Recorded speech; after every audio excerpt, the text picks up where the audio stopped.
अंधियारी रे हंसा, गुरु बिन घोर अंधियारी। गुरु बिन घोर अंधियारी रे हंसा, गुरु बिन घोर अंधियारी। भटकत डोलस 84 माँ, पावत नई किनारी। सतनाम के सुमिरन ले ही मिटहि जन्म के फेरा। गुरु बिन घोर अंधियारी रे हंसा, गुरु बिन घोर अंधियारी।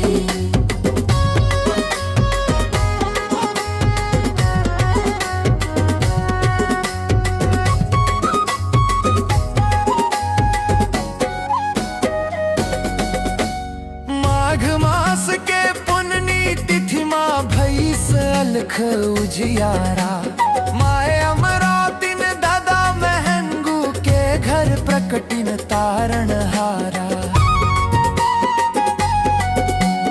धन्य भाग है वो अंगना के, जहाँ सतनाम हडेरा डारिस। सबो जगत ला रद्दा देखाइन, मोह माया लाटारिस।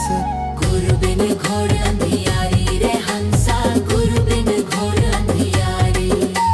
भटकत डोलस 84 माँ, पावत नई किनारी। सतनाम के सुमिरन ले ही मिटहि जन्म के फेरा। गुरु बिन घोर अंधियारी रे हंसा, गुरु बिन घोर अंधियारी।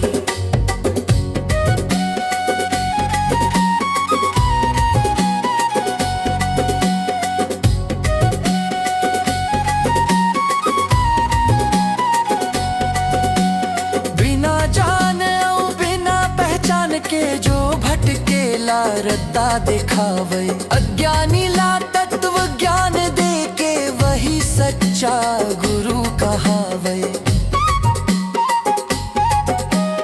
काया के गर्भ ला छोड़ दे रे, कर साहेब लेने हैं। गुरु चरण के शरण माही, पावन हो ही ये देह। गुरु बिन घोर अंधियारी रे हंसा, गुरु बिन घोर अंधियारी। भटकत डोलस 84 माँ, पावत नई किनारी। सतनाम के सुमिरन ले ही मिटहि जन्म के फेरा। गुरु बिन घोर अंधियारी रे हंसा, गुरु बिन घोर अंधियारी।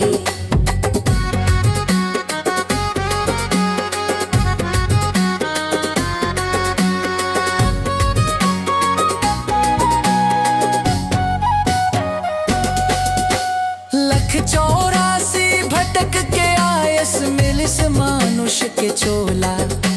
सत्ता नाम के जाप नई, किन्हे हीरा माटी मारोला। कहत धर्मदास सुन भाई साधो, हंसा पार उतारा। बिन गुरु ना मिले ले नई मुक्ति, डूबे जग मंझधारा। गुरु बिन घोर अंधियारी रे हंसा, गुरु बिन घोर अंधियारी। भटकत डोलस 84 माँ, पावत नई किनारी। सतनाम के सुमिरन ले ही मिटहि जन्म के